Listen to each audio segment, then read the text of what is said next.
you still have to make sure that your resume matches what you're applying for. And it's a lot of work. So that was another challenge, and it's still a challenge for most people that know.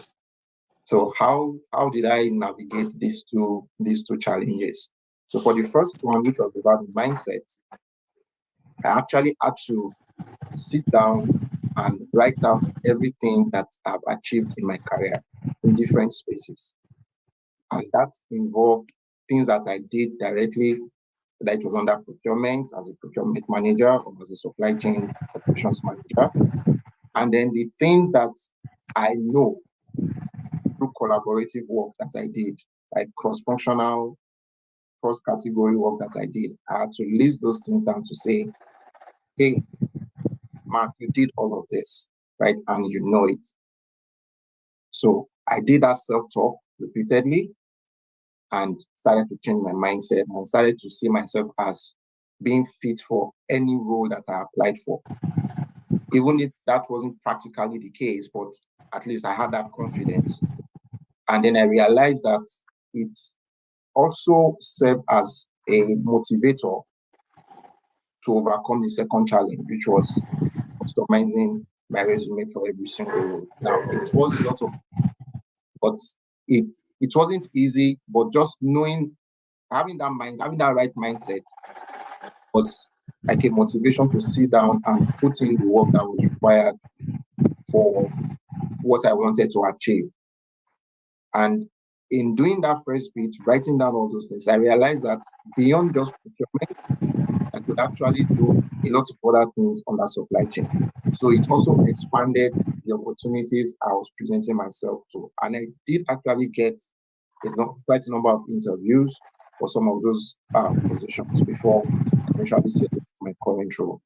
So hopefully I've answered the question. Just two nuggets: mindset. You did it. You've been doing this for years, so believe that you can. And secondly, be ready for the hard work, but the right mindset will help you, actually go through this.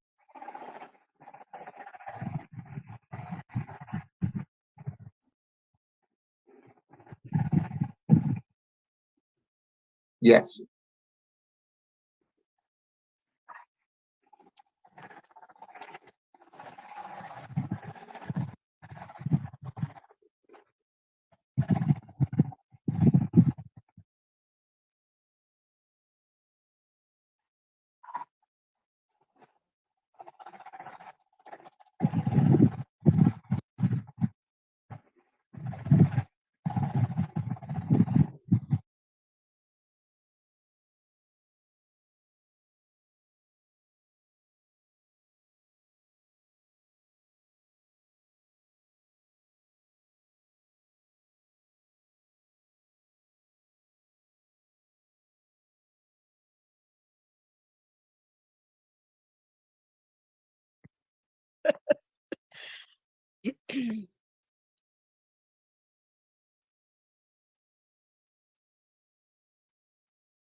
Okay.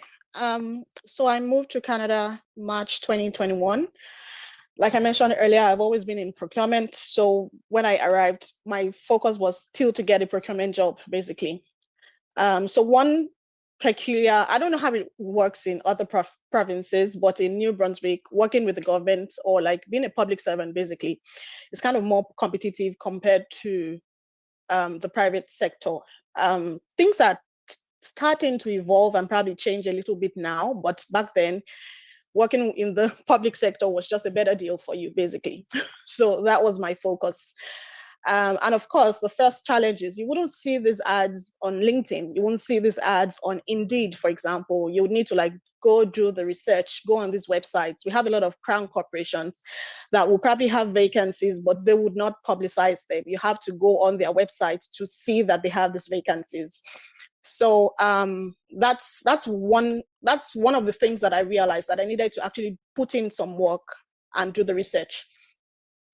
So beyond all of that, I'm coming from the private sector. I've always worked in the private sector. So I needed to be able to communicate the work that I have done in the private sector to suit what they are looking for in the public sector. Basically try and tailor my resume to what is being asked, right? So if, for example, there's a job ad and I'm going through it and I'm like, oh, I can relate to this. I have done this before, even though it's not said in the same way. What I want to do is to create a scenario that speaks to what they're asking for. Sometimes I would literally lift words that they have used, right, in the JD and put that in my own resume so that when they're looking at my resume, for example, they can see those words. Those things are just catching, they're like eye-catching or they're eye-popping and they can easily relate to it. So that was another work that I need to do. And of course, I had to have like several CVs or several resumes for all of these roles I was going to advertise because they were not always going to have the same language in them. So it's definitely a lot of work.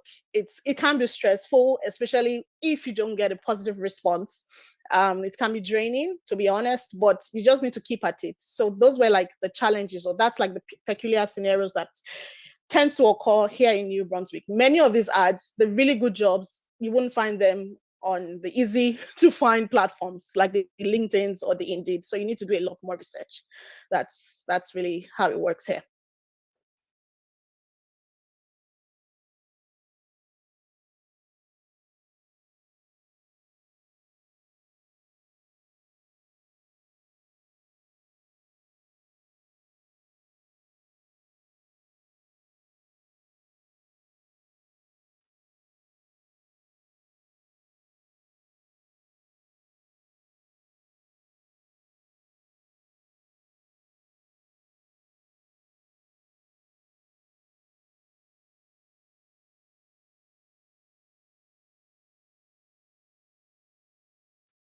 Thank you for that question. So, one thing I did, I was a student at the University of Victoria and I was working, right?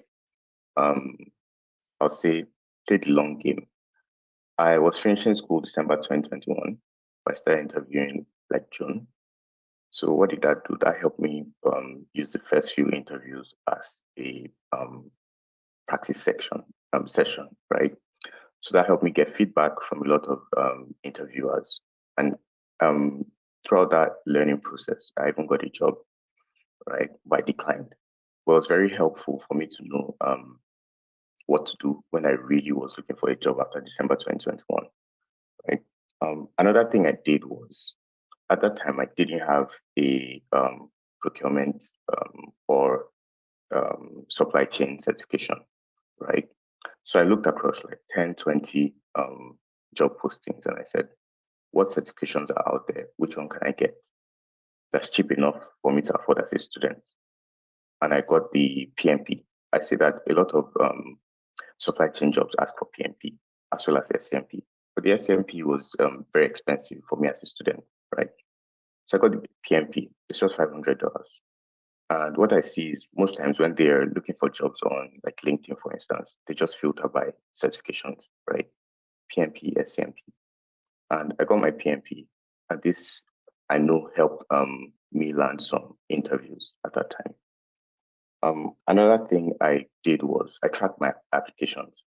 I have an Excel sheet that tracks jobs I applied to, date, location, and even closing dates of the job, and extra notes in case there's anything peculiar about that job, right? This helps me track the resume I'm using to apply for the job. Do I need to switch it up? Is there any issue? Could this have been an internal hire? It helps me see trends, right, with jobs I'm applying to. Another thing that helped me navigate is mentorship. Oftentimes people look for one single mentor. I advise against that. I advise there's a concept by the Harvard Business Review. It's called the personal board of advisors, right? One single mentor is not enough for you. It's easy for you to outgrow your mentor or get a new job and see that you and your mentor's goals or values don't align, right? You want a personal board of advisors that will have about 5 to 7 mentors. So it's very easy for you to pick into that wealth of experience across 5 to 7 people. And in that way, it's hard for you to outgrow 5 to 7 people, right? You have that person on board for the longest time. Thank you. You're on mute.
Okay.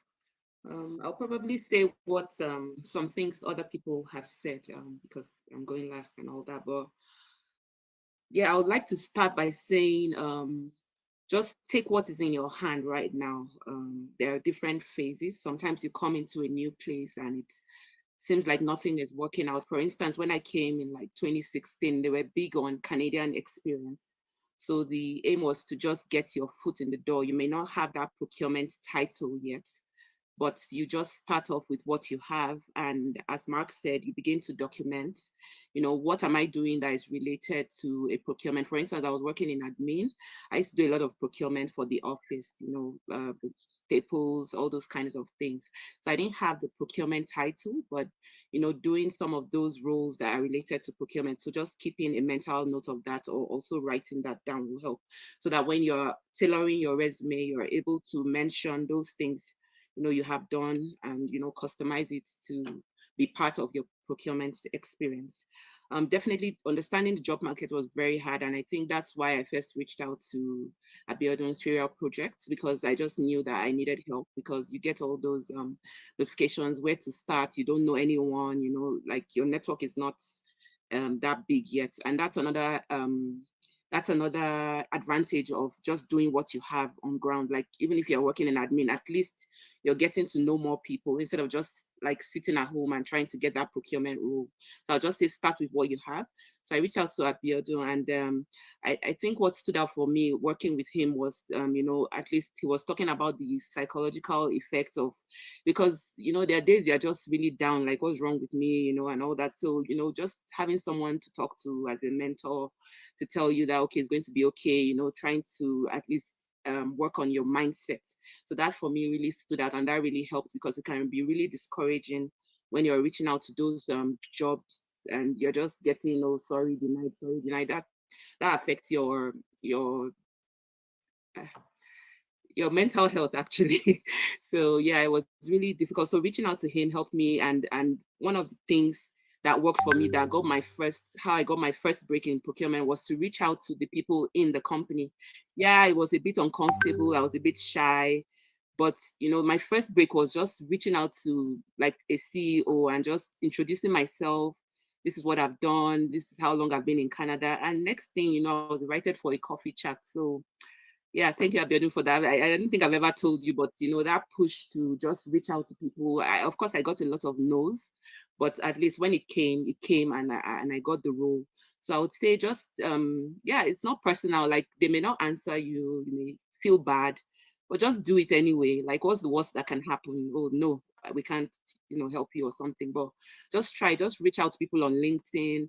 Like people have reached out to me on LinkedIn. I try to like respond to everybody because I know what I went through during my time. So I try to at least offer, even if I can't help with a job, just give you some nuggets. So you may meet people like that who just, give you like a recommendation. I reach out to this other person and all that. So it's better to try than not to try at all. Yes, they may not answer, but just reach out people in the company, introduce yourself, have a template of what you've done, like a summary, not too long, because people don't have time again. But then you can just be changing the names. There, this I'm this person. I arrived Calgary here, So just that helped me a lot for sure. That was my first big break. So just being able to reach out to people inside the organization, because sometimes they're actually looking for people and they just don't know where to turn. So that's one of them. Then also doing certifications right now, I'm finishing up my SCMP. I did my PMP sometime last year. So just improving yourself, like don't stay where you are. Just what's the next thing? What's the next thing? Just try, if you want to do agile, do agile. Agile is the next big thing. Okay, do it. What's the next ERP system? Watch videos. For ERP systems, it can be a bit tricky because if you're not using it or you're not sure what the organization uses, like what I found is that they still do trainings for those things. So just having a general idea of, okay, this, because my former organization, I used Ivalua, now we're using Ariba. So yeah, it may be hard to just narrow down on one and do, but just have a general idea. And I think they are all related, like when you go into this organization, you see that it's not rocket science, So just keeping abreast of what is happening in the industry. What else? And also documenting your job search so that when they're calling you for an interview, you're saying, oh, like, I'm not sure which job is this. You don't want to look unserious like that. So just knowing that, okay, I've applied to this place. This is the contact person. Just having those Excel spreadsheets with what you're applying for. And then also worked on the ATS software with Abiodun as well, just knowing how to, I think we should just keep in our mind, the aim is to just get that interview, no matter what it takes, like just to get in front of that interviewer. So even if you have to do word for word, just put it in. Now there's ChatGPT, just put it in. The aim is to get in front of that interviewer and be able to sell yourself. So don't feel, I know some people come here, feel bad, oh, I've not done this, why would I do the exact thing? But you just have to like get that interview. That's the aim. So just do what it takes to be called there so that you can now use what you have. You can now be able to sell what you have. So yeah, that's it for now. Start rambling.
Yeah, right.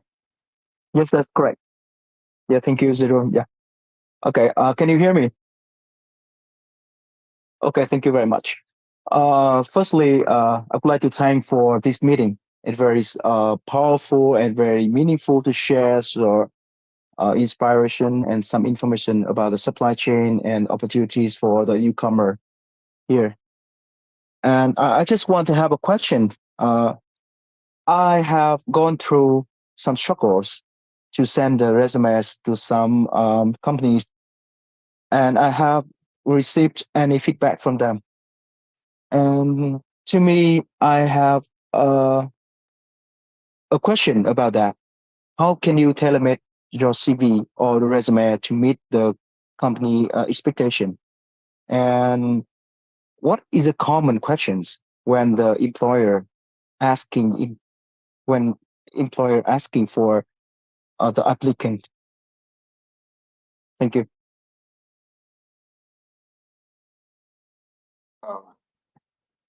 Uh, Abiodun, you're on mute. I don't know if you are there and you can hear me. Oh,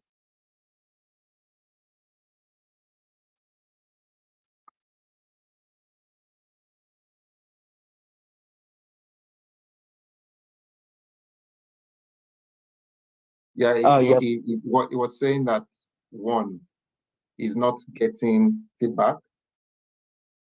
Yes, and then let's say it crosses that particular challenge. The next question was, what will you have to say? Like, what type of questions would either the recruiting manager or specialist or the hiring manager would ask? Yeah, yeah. So it might not, for some of them, might not be interview, it might just be the recruiter reaching out to you first. And sometimes it's the hiring manager that reaches out to you first. So those were his questions. Yeah, I can give it a go. I see Wale is also offering to. So Chin, the first thing you want to do is to ensure that your resume matches to at least 75-80% what the recruiter is asking for, right? So if you have been doing that and you are not getting responses, that is why you have a platform like this. So you come to the group and one or two persons interact with them and say, take a look at this job requirements, this posting. This is my resume. What do you think? Right? What I'm telling you is what I also did, and it helped me. I know there was a time I also reached out to Abiodun to help me review my resume before I got to Canada, right? So that's one thing that you can do. Then I think it was Bosse mentioned the ATS. Some organizations use that software to scan through your resume to see if certain keywords are there, right? If they are not there, your resume does not even get to the recruiter and you don't get any feedback. For some, you get a feedback that says, you are not a good fit right now. We are keeping you in view, that sort of thing. And that's the last you hear from them. So those are the steps that you take. Practical example, there is a lady that came to Canada in December. She got a job in February, but she was having a similar experience. So what she did was she reached out to me and I looked at her resume. We used a job description, one of the job requirements, to work on that one. So she understood the principle of tailoring your resume, right? Then she was getting interviews, but she wasn't getting the job. And she came back to me and said, this is my new challenge, just like you asked, Jim. And I asked her, how do you answer the questions?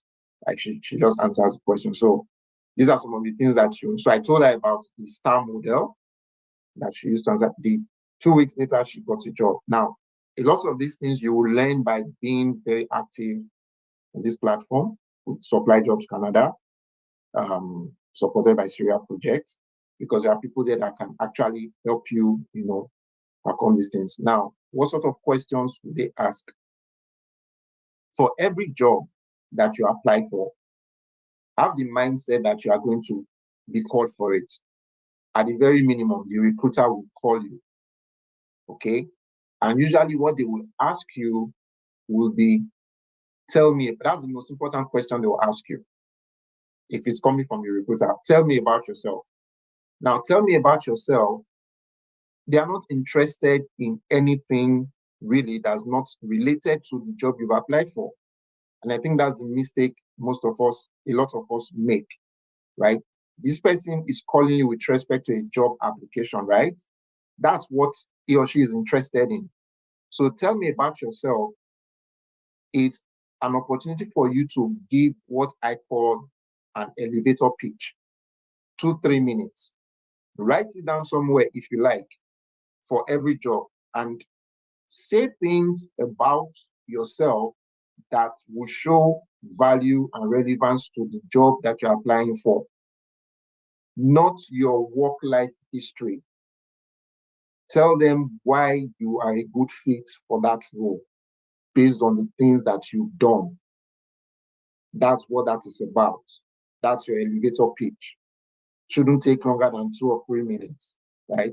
So for the first question, if you're not getting any responses from the applications you've been sending out, maybe it's time to take a look at your resume, look for one of those jobs, bring out the job requirements, and let's see if there's a proper match, if it's adequate enough. Then you understand the principles, so you can replicate it for other job applications. Then I will also add this. When you are job hunting, it's a game of numbers, primarily. The more you do, the better you become at doing it, the better your chances. So I hope I've been able to help a little. So thank you very much. I just want to chime in here. So when we say what type of questions should you expect, right? One thing I always advise is, if you have an interview coming up, run the job description in ChatGPT, ask it to generate questions for you, right? The wants of the job are usually hidden or embedded in job descriptions, right? And ChatGPT typically generates very good questions. Now, how to answer those questions? One thing I'd advise is record yourself. You might think you did well in an interview, but after the interview, play back your recording and you see where you need to improve, right? It's always helpful. I've done this a couple of times, and I've also shared my recordings with like friends or colleagues to help me improve some of my answers. Lastly, when your recruiter is going to call you, right, prepare by reviewing the job description. One thing is that recruiters are usually non-technical people. Recruiters that call, the first stage at least, are from the HR side of things, not typically the technical side of things. So they don't exactly know the job, right? So when they ask you questions and you're answering, right, as opposed to speaking from experience, you want to speak to the technical terms listed in the JD, right? Because I believe when they're going through your answers, they're going to say, has this person hit some key terms, right, used in the job description, because they're not technical. And an example or where I got some insight from this was a time where a recruiter called me, right? It was in my early years here, and I wasn't hitting those keywords, right? And this person, person of color like me, was helpful enough to force those keywords into my mouth. And then I had to say those things back to her, or had to write those things down, right? Thank you.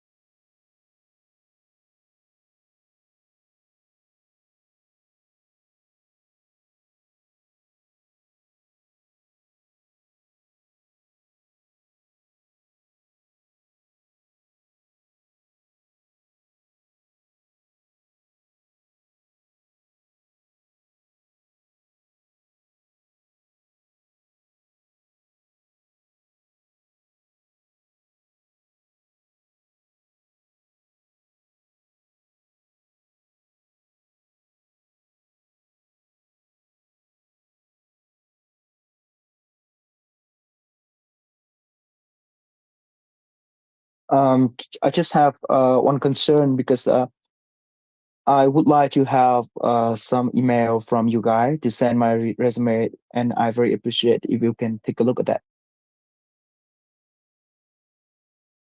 Thank you very much. Yeah, very appreciate it.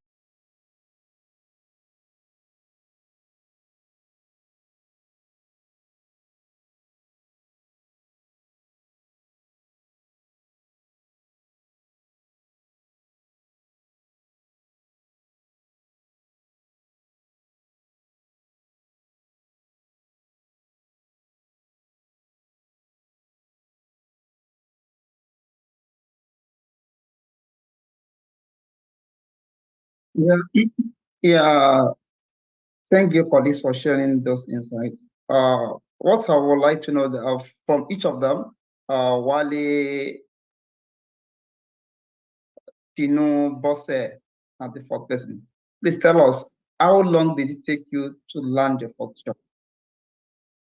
So I think Wale mentioned through that, okay, he was in school.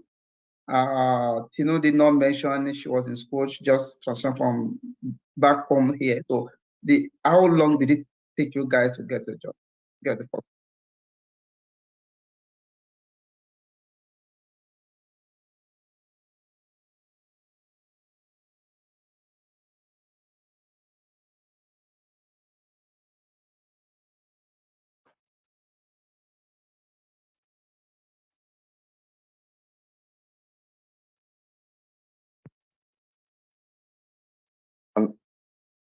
Yes, if that's okay, I can just chime in briefly.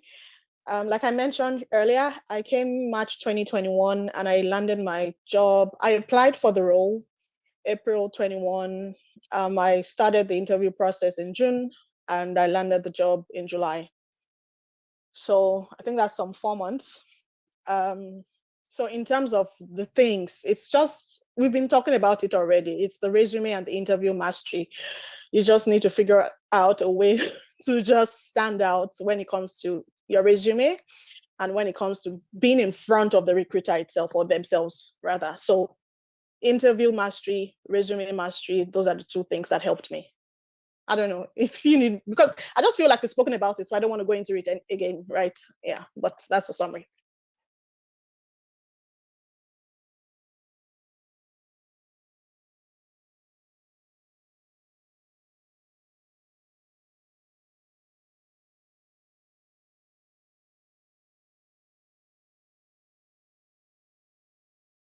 So um, I'm going to be very, very open here. There are job opportunities in Manitoba, lots and lots of job opportunities. And there are opportunities for people who have the right skills to get those jobs, because there is a huge gap as well. I've been here for about 11 months and I've seen it play out over and over and over again. Even within my organization, somebody wanted to fill a role, got about 50 resumes. At the end of the day, couldn't find a good fit.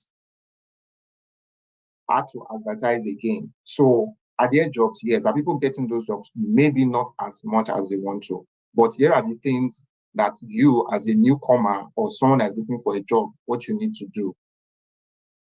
You need to believe that you will get, the mindset is very, very important. You will get rejections. They will put you down. You have to pick yourself up. Believe that you didn't get a job, not because you are not good enough, but because you were just not the right fit for what they were looking for. Has nothing to do with your skills or your capabilities. I'm setting this tone first before I say what I have to say, because it's important. If you don't believe you are good enough for something, you will not go for it. Even if you go for it, you will not go for it with the right level of confidence. So even when the opportunity comes to take it, whoever is offering it might not be convinced that you are the right person just because the confidence is not there. So why am I saying all of these things? You need to put in, How long it takes depends on how much applications you put out every day or every week. In my case, I was putting out as much as 5 applications every day. I know somebody was putting out as much as 20 applications every day because he didn't have any other job. That's the truth. That was his job. That's the reality, you know. And for him, it took him about 2 months. I started mine in February. I got my I got my offer in May. I started my job search 5th of February. That was when I sent out my 5th of February 2023. That was when I sent out my first resume. I got my job offer in May. That's February, March, April, May. It took me 4 months. This guy took him 2 months. He was doing 20. And you wonder, how was he getting 20? He had alerts for different types of job on LinkedIn, not just one, on Indeed, on Monster, Magnet, Workopolis. He was everywhere. Glassdoor, he was everywhere. And in 2 months' time, he got his job, right? Another example is my wife.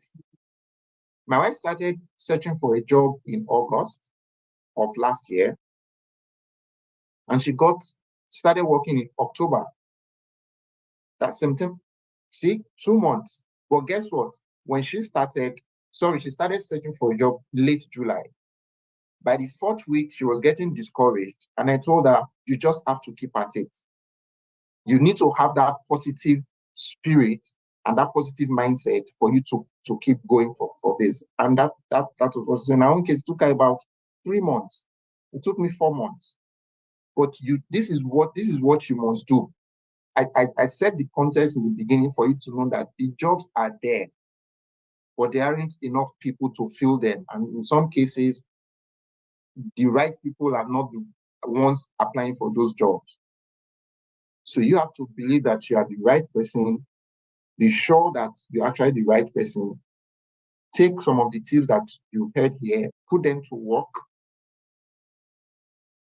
and put in the work. That will determine how long it takes you to get a job.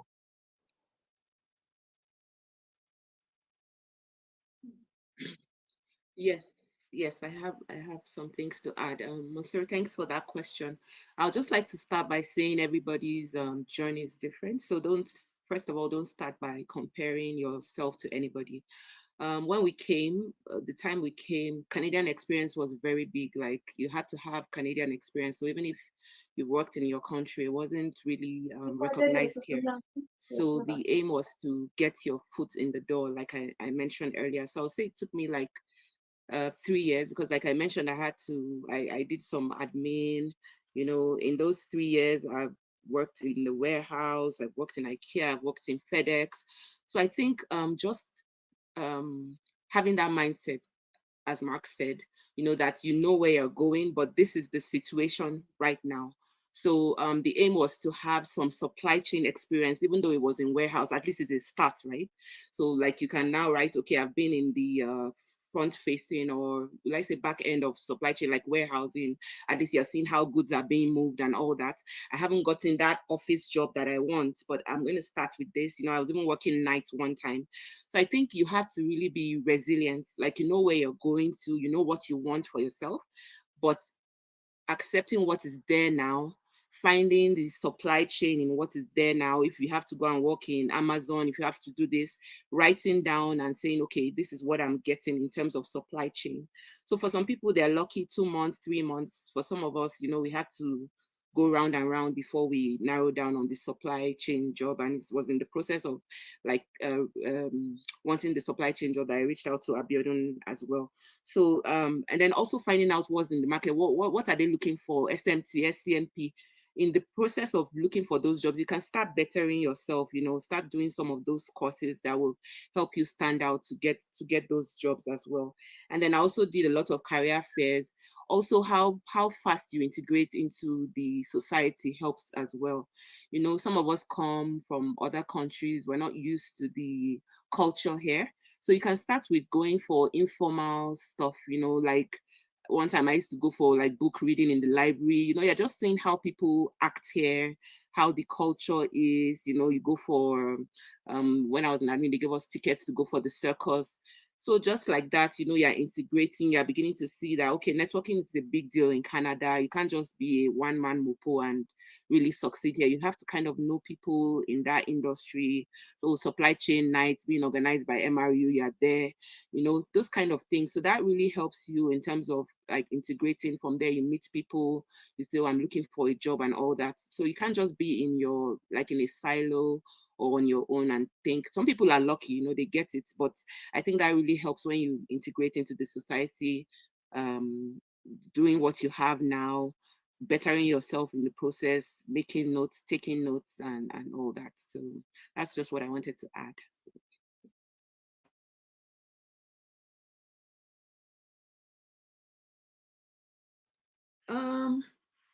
So when I started, so maybe like a year, because when I came with little kids. I wasn't really going out initially, the kids were so little, but maybe in like a year, when I started the programs, yeah, and all that. So yeah.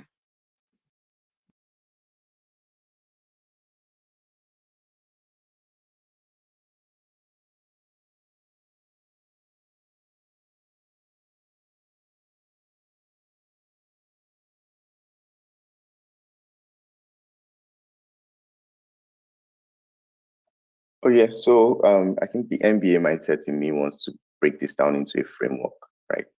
Two factors can influence your how quick you get a job. Two factors, one external, one internal. External is the broader economy. Is the economy good? Is it bad? There are some times we've seen that the economy is bad here and there are not many jobs, there are layoffs. And we've seen economic prosperity where there are a lot of jobs. That one is out of your hands, right? The internal factor is the work you have to do by yourself, right? That one is in your hands. Getting a certification, seeing jobs here, what they require, networking. And sometimes some people wait until they come here before they start the internal factors. But you were coming to Canada. You got your PR like 3-4 months ago. Why didn't you start networking when you were in Nigeria? I have a colleague, right, a BC Transit. He's Indian. He's been my friend since 2018. I got to Canada 2019, right? And like, you can start networking from Nigeria. You can start tailoring your resume from Nigeria. In fact, you can start applying to jobs from Nigeria. And this is what I call testing, right? Testing the market. You get a job in Nigeria. You get a job when you're in Nigeria and you decline, which is fine. But you get an interview, right? There's a lot of learning experience. So those are generally the two factors.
Yeah. Okay. Okay. Sorry. Yeah. Wally, go ahead. Wally, go ahead. Okay. Thank you, Mark. So first thing is play the long game, right? And when I say this, when I first came to Canada, I was applying for jobs. I didn't get anything. So I started reaching out to work pro bono for some companies. Even reaching out to work pro bono, some companies weren't accepting. But I had two offers when I started working at the university. First of all, I started a work study. I had an opportunity to do work study program, which was kind of like an admin procurement role at the university, or a research assistant, right? And the pay gap was so huge, right?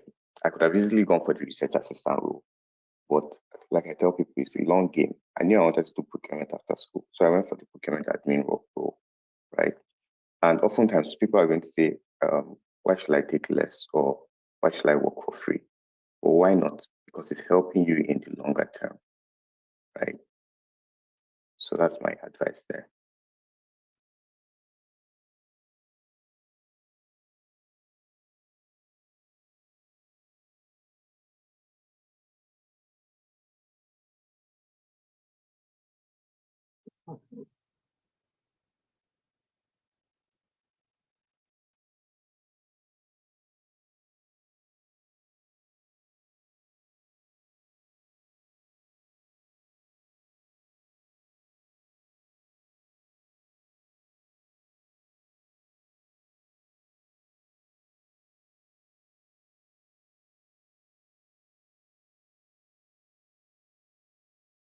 Um, I don't really have anything far of what has been said already.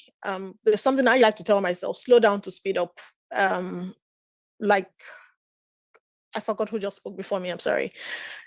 Wale, yeah, sometimes you want to consider taking up a temporary role, a less senior role. If, for example, you've worked as a manager or as like the head of a department, for example, many years in Nigeria or your home country, and then you're coming to Canada and you're applying for a manager role, the likelihood of getting that role is quite slim, to be honest with you. So sometimes you want to consider a junior role within the industry, the procurement, the supply chain industry, basically. So that's one way, right? Yeah, like Wally mentioned, it's the long-term goal. So slow down to speed up, do things that are that are seemingly less than what your preference would normally be, right? A contract role, a junior role, a temporary role, volunteering, internship. That's what you might want to consider if you're just starting off. That's my contribution.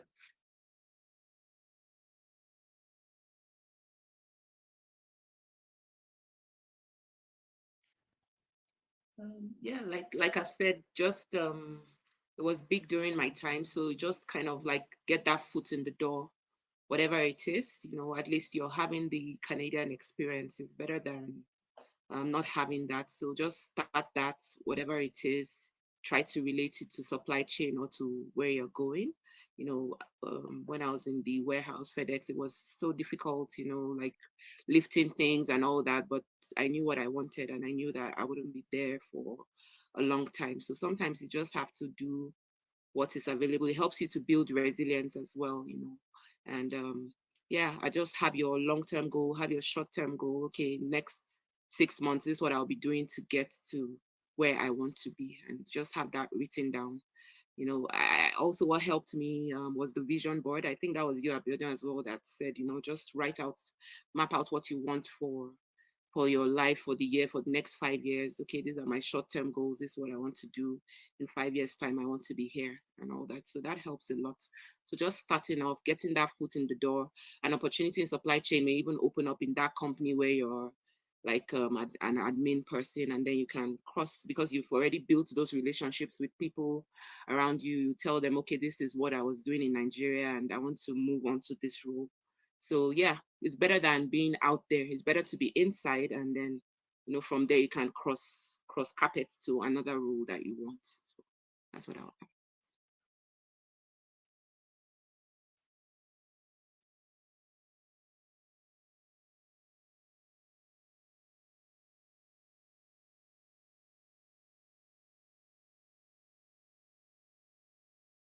I down my hand because you already said about volunteering when someone has no experience on supply chain, because I'm a pharmaceutical chemist and I have no experience at all.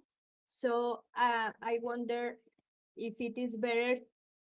I don't know what road to choose. For example, volunteering in maybe something related to supply chain, or maybe start in different jobs that are not related, as bosses said, and going until find the supply chain job.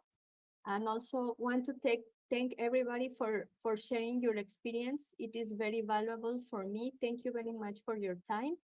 And also Jerome for sharing. Thank you.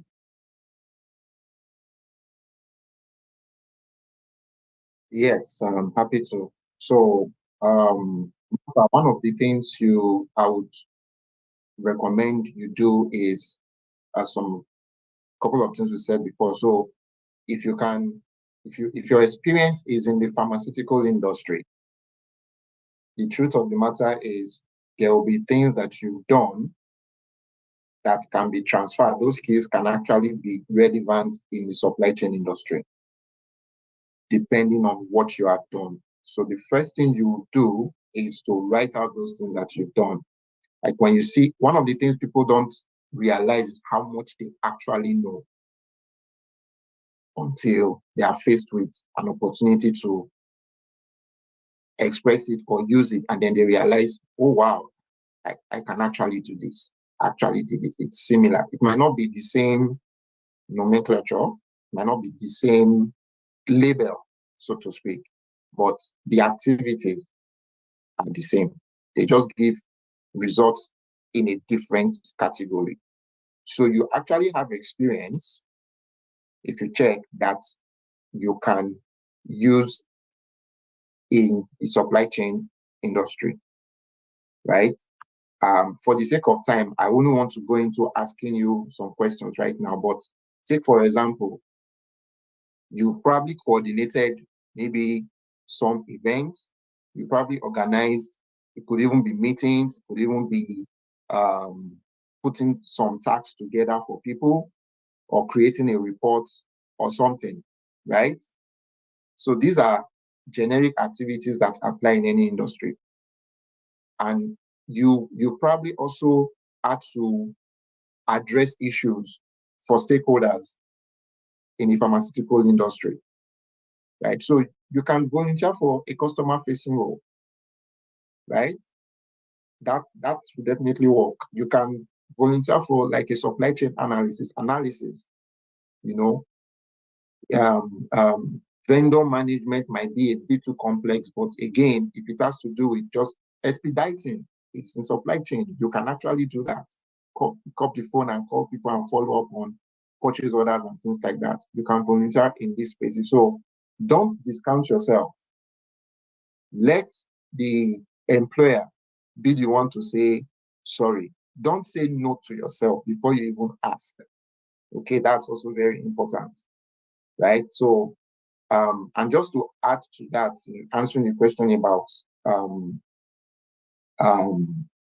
Canadian experience, somebody asked me a question, one of my mentors, when I was looking for a job and I mentioned Canadian experience. He asked me, he said, did I have Canadian experience before I got my job? And the answer was no. He got his job while he was still in his home country, right? He didn't have Canadian experience.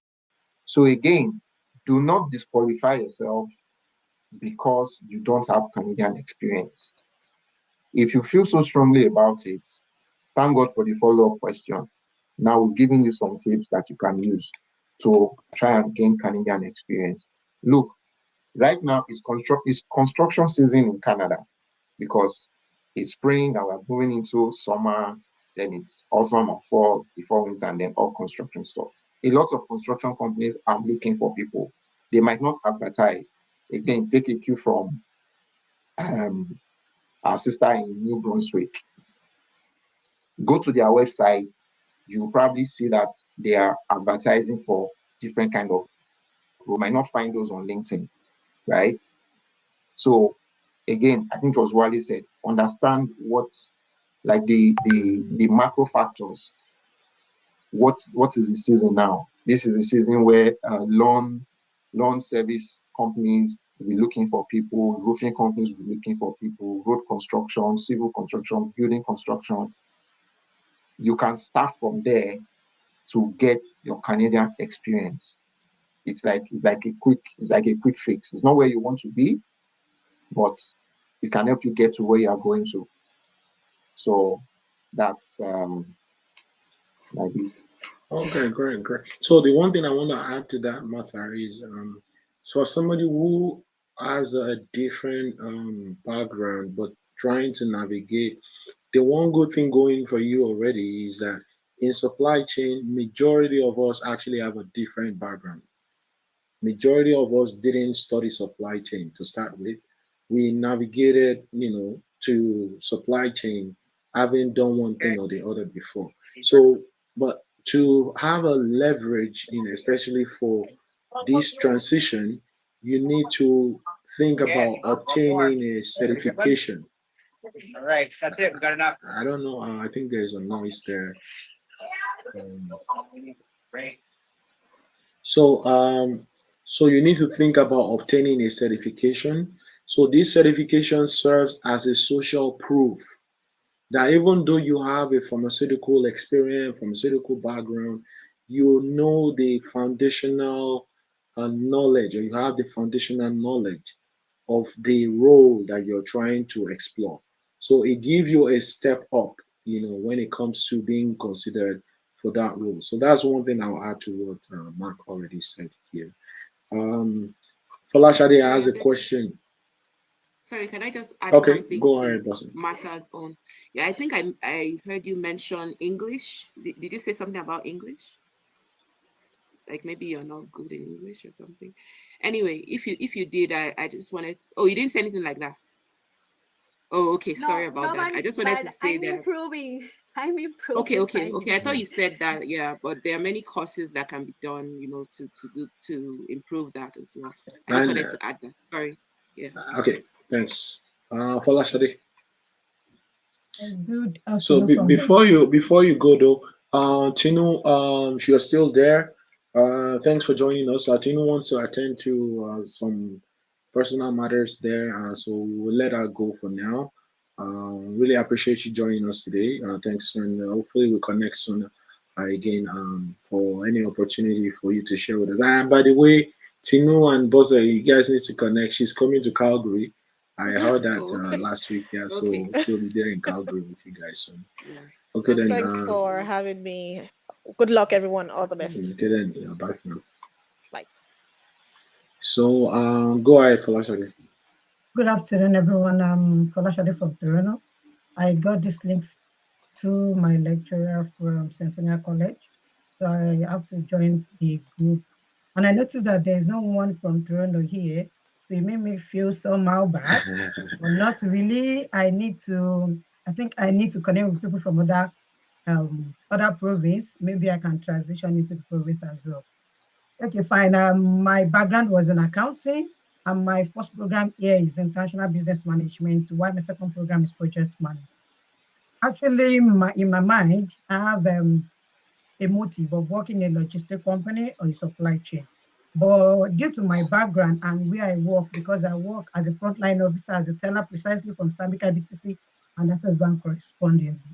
But due to the fact that I don't have background in procurement, I don't have background in supply chain and anything, I was a bit skeptical about where I want to move into. I'm currently an international student here, and I don't know the next step to take.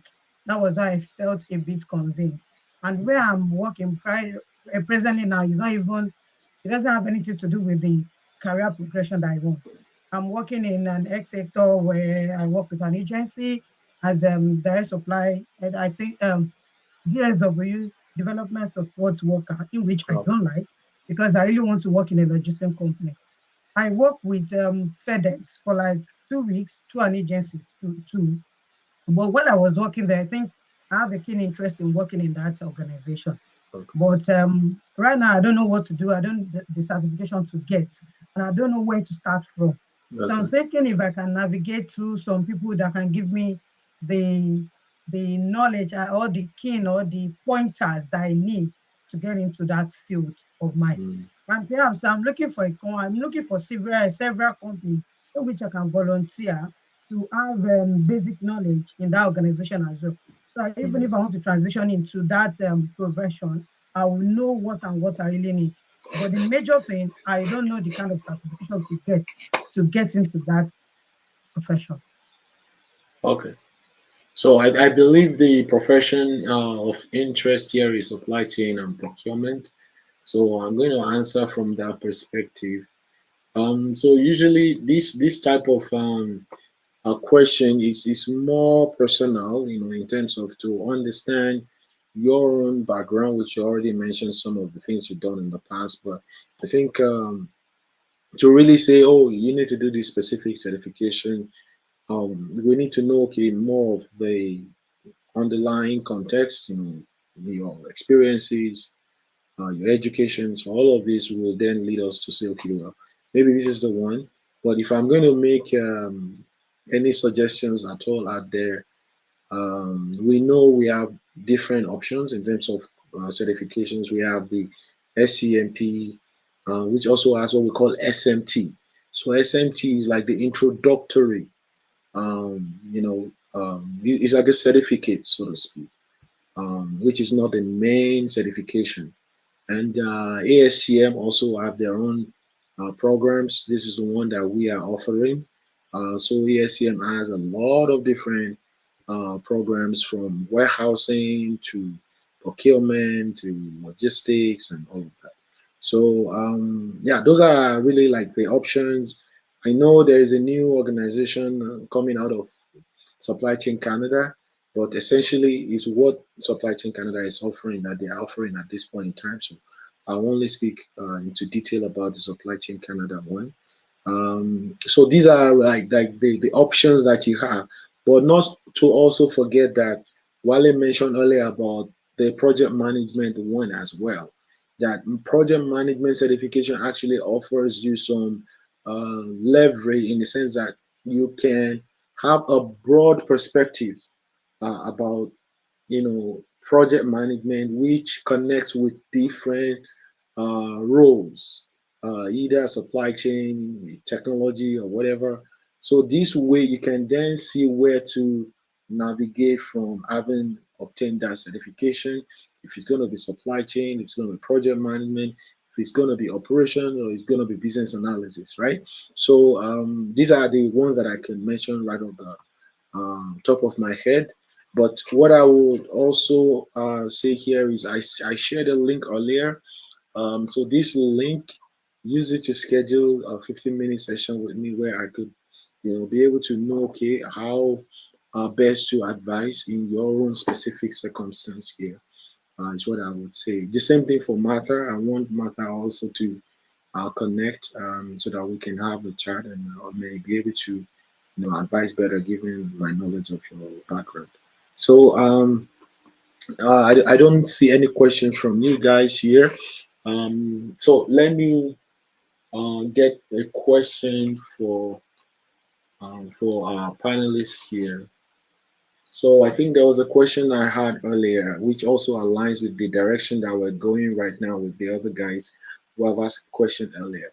So if there was any job opportunity that you want newcomers interested in supply chain to pursue, fine, it is not exactly supply chain role, but it's a role that gives them a step up to an actual supply chain roles. So what are those roles that you would advise that they pursue? So you've heard from Martha, you've heard from Volashade, you've heard from Chainsaw. So which role do you think is a role that gives them that leverage to break into supply chain and procurement from your experience?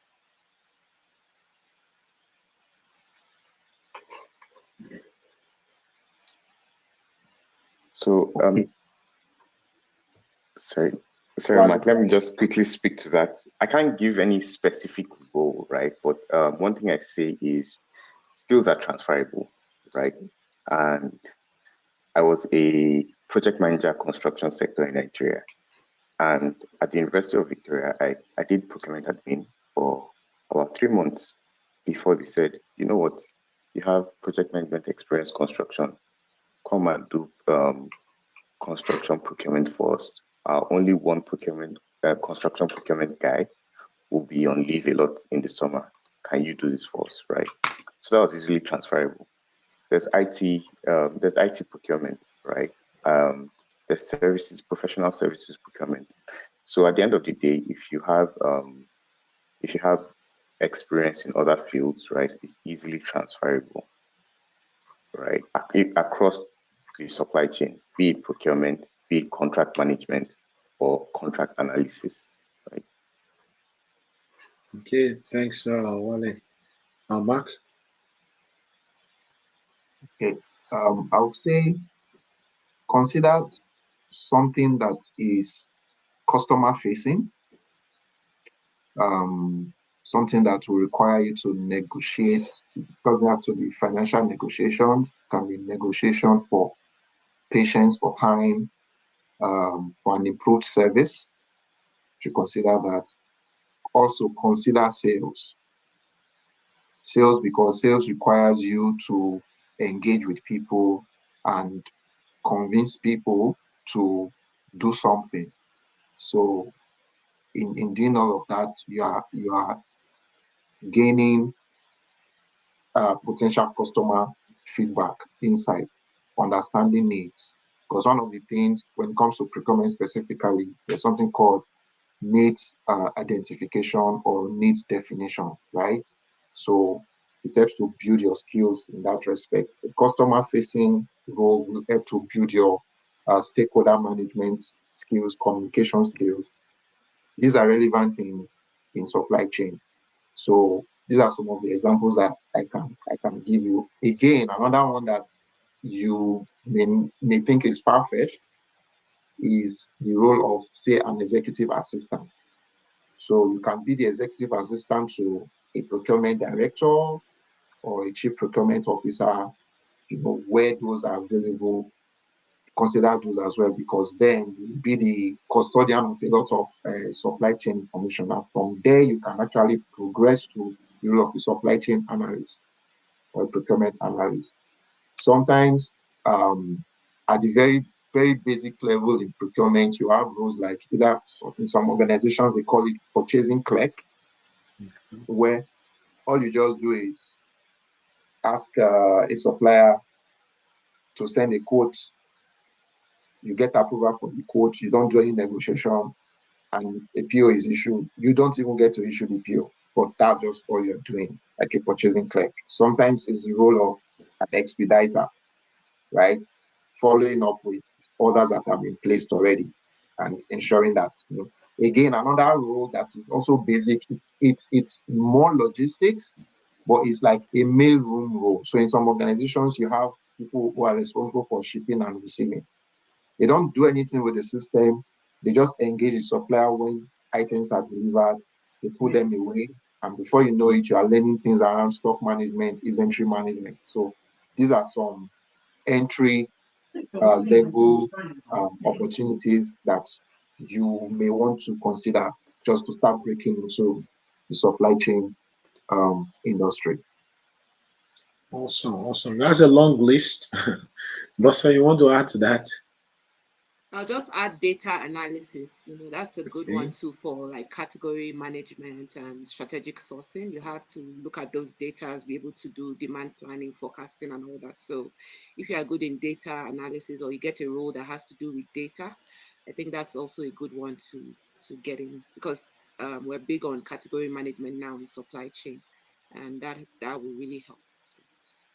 So I think the other roles that I would add to that, especially for somebody approaching supply chain and procurement newly, maybe from another career, would be project coordinator.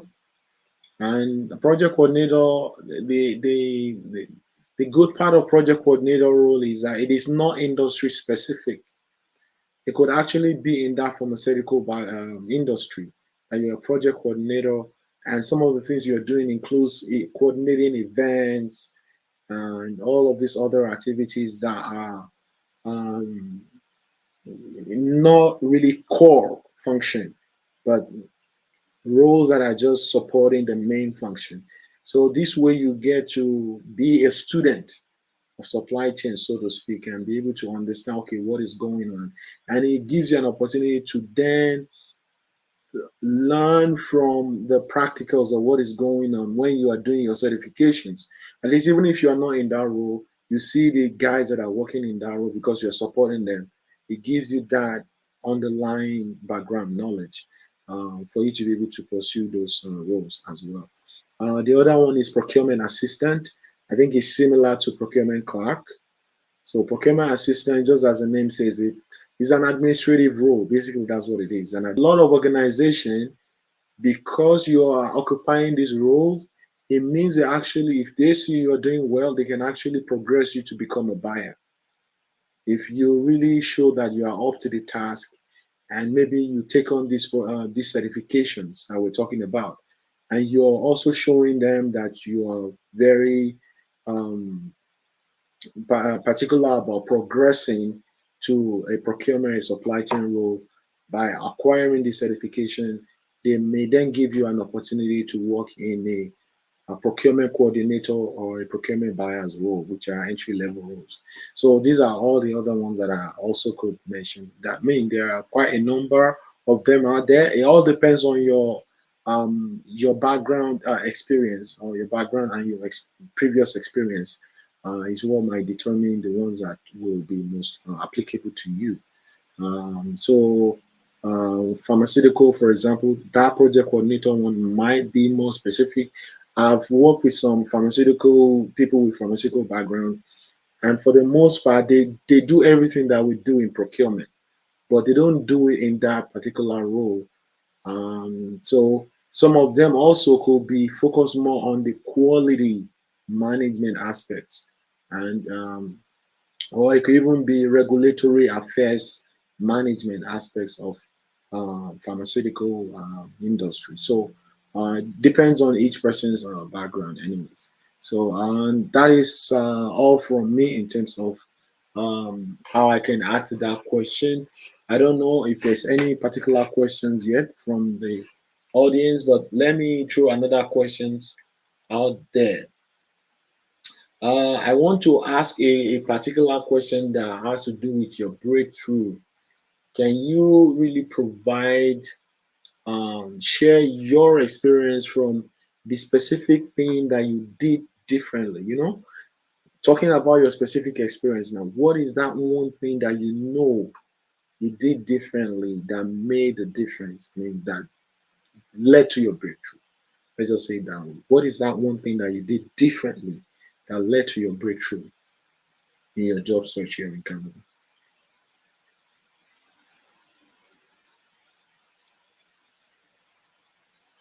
Mark, you want to go for it? Yeah, sure.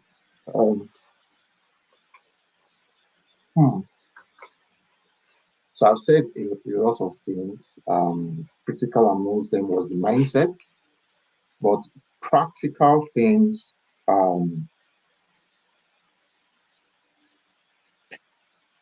I would say going through every job requirement Okay. and identifying in me what stood me out, accepting that, because it wasn't every job posting that I responded to, right? Mhm. But for everyone I responded to, I had to be convinced in myself that if I get this job, I'll be able to do it. Even the ones that weren't part of procurement or the aspects of supply chain that I had experience in. So I believe for everyone, you need to have that personal conviction when you go through those job requirements. They might list 20 things, 10 things, 8 things. If you can do 50% of them, if you are convinced that you can do 50% of them, then you should be confident enough to put in that application. And following up with that, you then have to really go and study.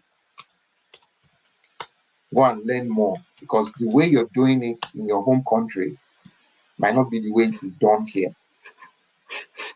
So through your networks, you ask people. So, for example, if you are coming from a different country already, if you are coming from a different industry and you're applying for a role in supply, maybe demand planning, maybe it's procurement, ask somebody that is already doing it here, what are the expectations? And then check that against your own experience and how you've been doing it, so that when you get that opportunity for an interview, when you're putting your resume together and you get the opportunity for the interview, because you're already convinced that it's something that you can do, you now go and learn how it is done here. So when you get that interview, you present your capability in the way that you know is understood here. So that was the unique thing I did in my own case. Okay, awesome. That's a big nugget there, because it connects back to what we said earlier about reaching out to people inside the companies. It serves this purpose too. You get insights as to how things works, what are their processes, what are their procedures, and then you will be able to speak to those things at the interviews better than somebody who really has not done their homework and who don't have anybody in those companies. Bosse. Yes, so I'm going to just focus on my first big break. So I'll just go through step by step. It's not long, don't worry. So I'll say the first step was just knowing that I needed a change. I wanted to be in a different environment from what I was doing. I wanted to be in supply chain. So just envisioning myself in that organization with that role. Then reaching out to a building was a basic step just to help with putting everything together to give me insight on how I can go about my job search. Reaching out to the CEOs of the company through LinkedIn, introducing myself and saying this is what I do. Going for that coffee chat with them, putting effort in my dressing, my confidence level, and just psyching myself up to be able to look or present myself as confident. And that really helped with that initial discussion I had with the CEO, as well as showing interest in the organization. I already had my questions ready, questions that you would ask that shows that, okay, you want to go into this company. Oh, what are your next plan for next 5 years? All those kind of questions that make them know that this person has really done their research on the organization and they're really interested in that role. That also helped me to stand out. Also, I reached out to a colleague in the organization before the chat just to ask, okay, what kind of questions did they ask you during your own process? I wrote those down and I prepared for those as well. And about 2 or 3 were asked of me as well. So that helped a lot. So yeah, that's general. Awesome. Yeah, like all of that. So Wale.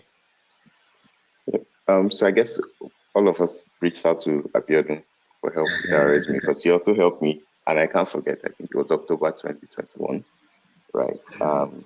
So tailoring my resume, and I say another thing is drafting and practicing interview questions. We don't have to wait for an interview to come up. I have a Excel sheet where I have basic interview questions. Tell me about yourself, why this role, for the role I want, right? Tell me about your experience, weakness, strengths, and I have quick answers, right? So off the top of my head, I had that practice prior to an interview even coming up, right? And another thing is it might be a peculiarity for Ontario and BC. I have some experience from Ontario, right? So it might be a peculiarity for Ontario and BC, but I always advise newcomers to apply for public sector jobs. I have a reason, and not necessarily public sector, but public entities, which may be public, core government, broader public sector, or crown corporations. Yeah. The reason why I advise for this is the hiring process in private sector is very different from the hiring process in public. Private, they can hire whoever they want to hire, right? They can open the application today and close it tomorrow if they've hired somebody. But public is almost like public procurement process. Yeah. They try as much as possible to be fair and transparent, right? So they don't just open and close applications. They open it for 30 days, screen everybody, right, and let everybody go through the process. The only time it's not fair is if there's an internal candidate, right? And most times, if there's an internal candidate, you still go through that process of doing the assessment, interviewing, and then you don't get the job, which is fine. right? So those are the three things that help me with my breakthrough. Awesome. Yeah, that's I think the one about the public sector is also very, very good insight, because I also figured out that the public sector are open to diversity and inclusion as one of their goals.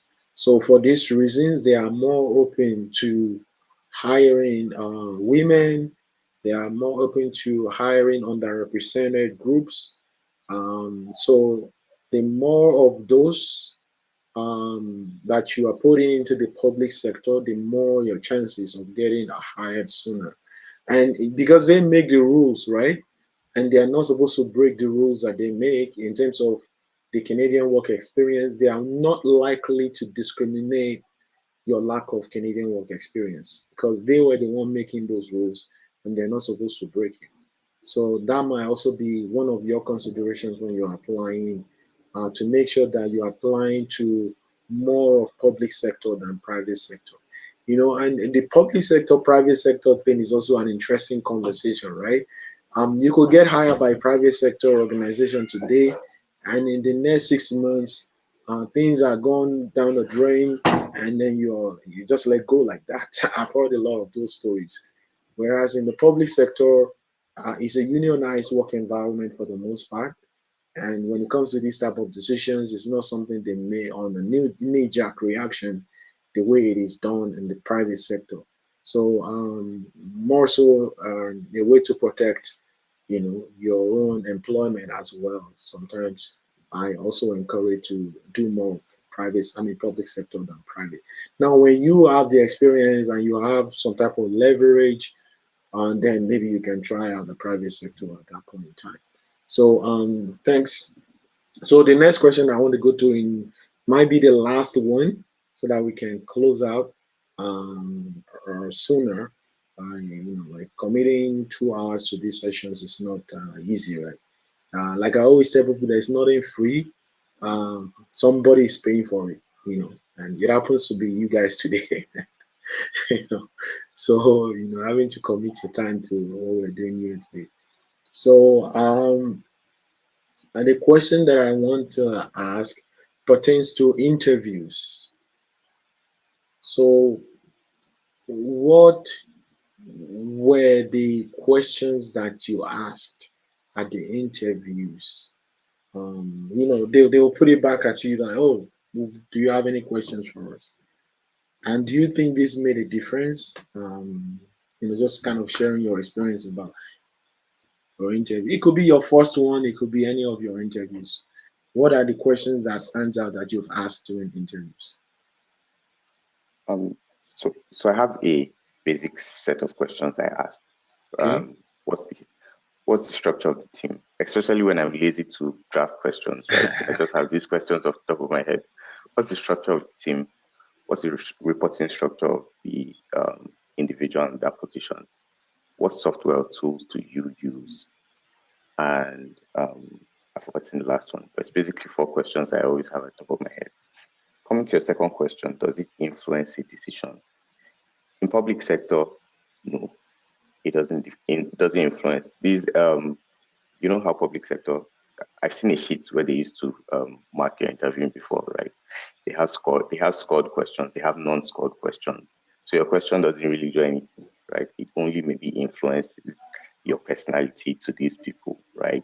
To maybe change some of their scores in other questions. I don't know if that makes sense, but typically it shouldn't.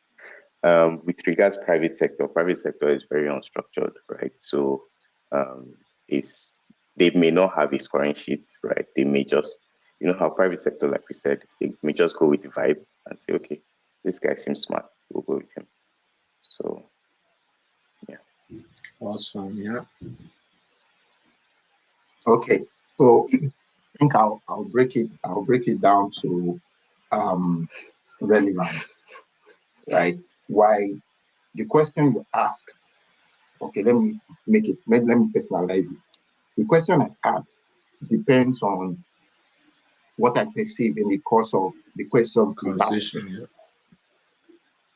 In some cases, in other cases, I want to like in the public sector, and I completely agree with Wale, most times in the public sector, it's about ticking the box. So whether you ask the right questions or not, they want to fill the role because it has to be filled, and that's it. Then in some cases, it might be somebody internal in the private sector that wants to score a point. And whether you do well in the role or not, it doesn't have like a major impact. So sometimes it's political, but you can tell that based on the questions that you're asked, the body language. So you look out for those things. But in my case, these are the questions. I want to find out why you are recruiting for the role. Okay. What happened to, is it a new role? Did you just create it? Or is it an existing role that you want to fill? Why did the person leave? But these questions come later.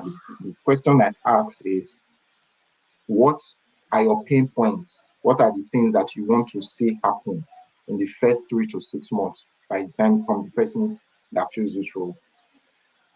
If you can tell me 3 critical things, the answer I get from that will determine if I ask the next one. Because sometimes the response would be, well, it's a role, you've seen the job description, we just need somebody to come and do these things. So it means they just want to fill the role, right? Then if that's the response, the next question I ask them is, okay, so what will be the success factors? What will be the things that I would have to prioritize for you to say I'm successful in this role? So I ask that question too. But if the person responds to say, okay, here are the things that we are filling this role for, these are very specific things, then my next question will be similar to what I asked to say, okay, these 3 things that you, or 4 things, or whatever they list, how long have they been a problem? Like, for how long have they been a challenge for you? And sometimes you get the response like, oh, it's based on the strategy or the vision of the business going into the next 3 to 4 years. And then that's to give you some comfort to say, okay, if I get this, then I can make an impact. It's really what I'm doing here, asking these questions, is I'm telling my interviewer that I'm looking to come in to make impact, to fix your problems, to bring solutions, and not just to, take the Or box. fill the seat. Yes. So in the private sector, that is very important, especially when they want to fill the role for a specific reason that is relevant to the overall business goals and objectives. So these are 4 questions that I ask. Again, I remember one interview I went for, but this was back in Nigeria.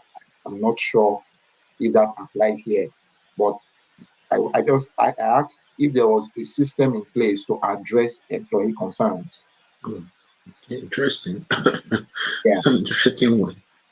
Yeah, I was having an interview with the managing director of the company, and unfortunately, there was no system.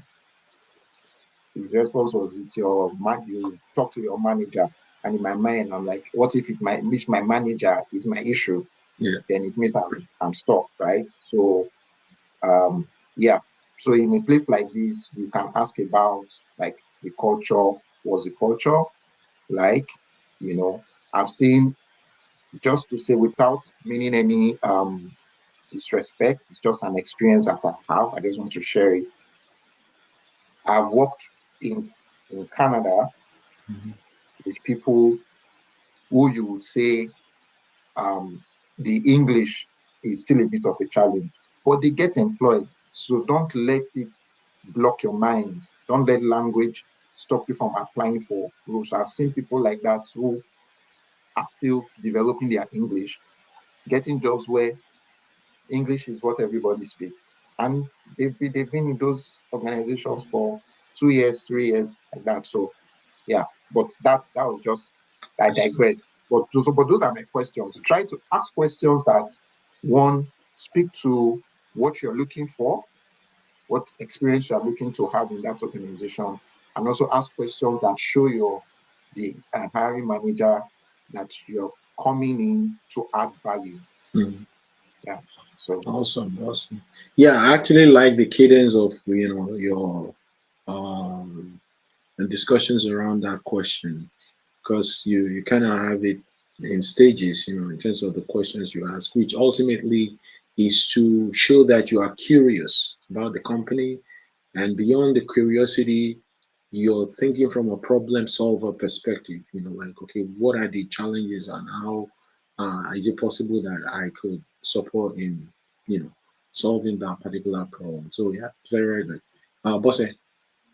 Yeah, so the guys have really spoken well, but I'll just disagree a little bit with you guys in terms of the public sector. Um, I think what you say can sway interviewers' minds. The aim of going for an interview is to try and stand out and to make the people in the room kind of like you and trust that you can do the job. For instance, I work for the city of Calgary, and I know a colleague that has applied there like about 60 times before he got the role. So I think these jobs are really high demand. So you want to go in there and say things that will make you stand out, that will make them, hire you. So it's not, well, in Calgary, it's not that easy to get into the public sector. Those jobs are very coveted because of the work-life balance and everything. So I'll say still prepare to wow the interviewers, ask questions that shows that you're interested in the organization, and that helps. So for me, I look at the company, where the company is going, I do some research. So for instance, there was a company that was getting big on sustainability. You go there, you ask them questions, okay, what are your plans in the next 5 years towards sustainability? It just shows that you've done your groundwork, you're really interested on what they're doing. And then sometimes even making them to talk, okay, what's your day like? What's a typical day in your life, as maybe it's the manager interviewing you? People like to talk about themselves. So those kind of things just help you to stand out, like, okay, this person is even interested in me. So I would say you will do everything possible to get that chance, because there are millions of people that are looking for that job. And when you get in front of that interviewer, you want to wow them and then step out, and hopefully they call you back. So anything it takes. So, ask them questions about themselves. There was one I asked, okay, I went online, I saw that your staff are really happy, they rank number this. What would you say differentiates your company to make staff so happy about working in a place like that? They're happy about those kinds of things. So those are the kind of questions you can ask in an interview. Yeah, awesome. Wale, Awesome. go ahead.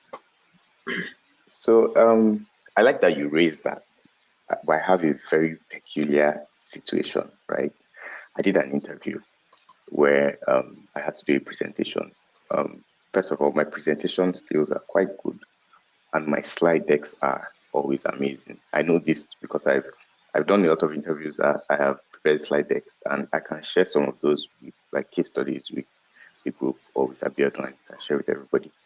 And I did one interview where there were 3 panelists: director, manager, and HR, right? And with my questions, I didn't really answer them too well with regards, like, my leadership experience, because it was a manager role. But with my slide deck, I killed it to the extent that one of the interviewers was taking screenshots of my slides during the interview, right? And they were trying to, because of my slides, they were trying to sway things in my decision, right? But the HR person in the room had to remind them that, look, we have scored questions, we have scored categories. Because of this guy's slides and his presentation, you can't move things in his direction.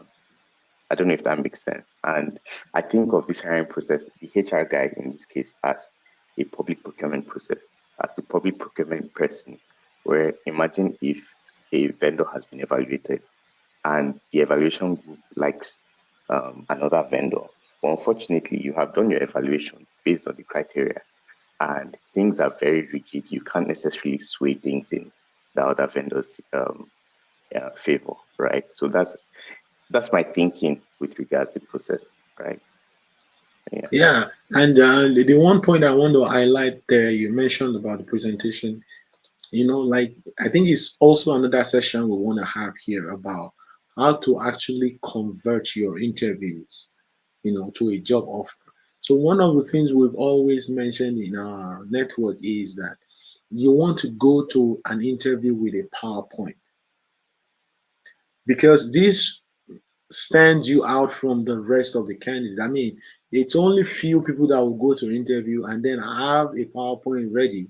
And this PowerPoint is actually addressing some of the issues that Bosse had mentioned. So if you know this company is working on sustainability, have you done something on sustainability in a previous company? And is it something you can highlight in the PowerPoint that you're going to present, right? So a lot of our guys have said that, okay, well, when you go with a PowerPoint, fine, they're not expecting you to come with a PowerPoint, but it's up to you as part of your own, you pitch to actually then do a PowerPoint that provides value proposition about your candidacy, which takes you way up, you know, in terms of your the candidate that you can actually remember after all of that interview will be the candidate that did the presentation, you know, than the other ones that didn't do the presentation. And I want to highlight what Bosse mentioned earlier about, you know, people like to tell stories. So when you're asking question, you want to ask a question that actually gets the hiring manager to tell his story or her story. So a question like the one she asked about, okay, I noticed that you know, everybody is happy here. You know, what is the cultural or what is the difference in the culture here that makes everybody seems to be happy and content with the work that they do? Or you can even ask some personal ones that you notice that they also migrated to Canada at some point, like what were the things that they did differently, you know, to help them to grow to this point in their career as a manager or something like that, you know. So this is something that would set you apart from the remaining candidate, because remember, this guy or this lady is the one that has the highest influence over the person that is going to be. So forget all the process, they are the ones that have from my own experience, what I've seen is that we will do the paperwork. I will hire who I would hire at the end of the day. You know. So besides that, the hiring manager wants to be comfortable with the person that they are going to work with, and it's the person that kind of relates with them or that have that level of, you know, rapport with them that they want to work with. So all of these things makes a huge difference in your ability to convert an interview to a job offer. So that's just the little piece I would like to add here. So that said, I would like to round up. Want to thank and appreciate you all, Mark, Bosse, Wale, and Tinola, who joined us earlier, for this opportunity to learn from one another and also to learn from those who ask questions. We want to thank everybody. Um, I know everybody's kind of behind their camera here, but if you can do us that favor to show up on the camera so we know those who are here with us, and then to appreciate every of our guests today. Thanks, everyone. Okay, I can see Emmanuel and the rest of them there. Thanks for the opportunity to share this insight and experience. I also learned a lot from all that you have shared today.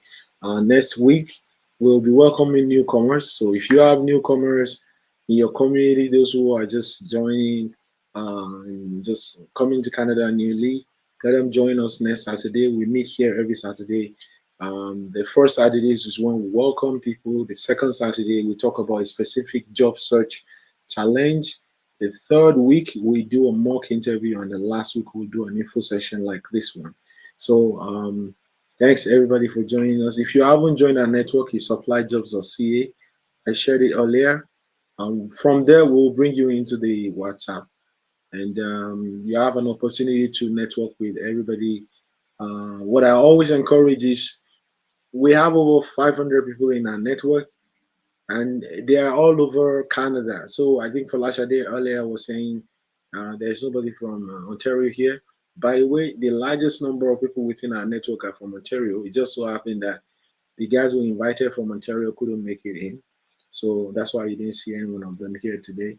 So I encourage you to reach out to the guys on the WhatsApp, connect, like you need to take it beyond just, oh, this person is also part of the network members, especially those who are within your cities. They're in Calgary, reach out on the personal level, try to connect, build rapport. Like I always say, the type of relationship we're building in our network is a lifetime one. You never know, some of this guy will be your boss, later. We're all on different life journey, and some might be the people that will be reporting to you.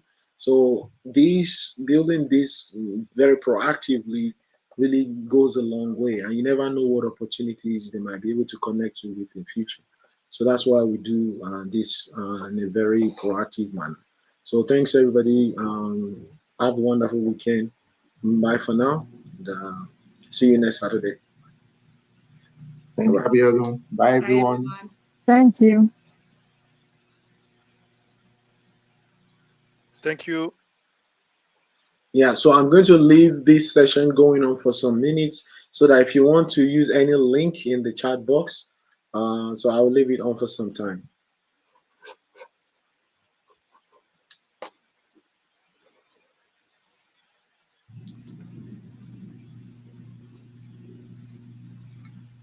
Thank you. Okay, bye, Nice Martha. weekend.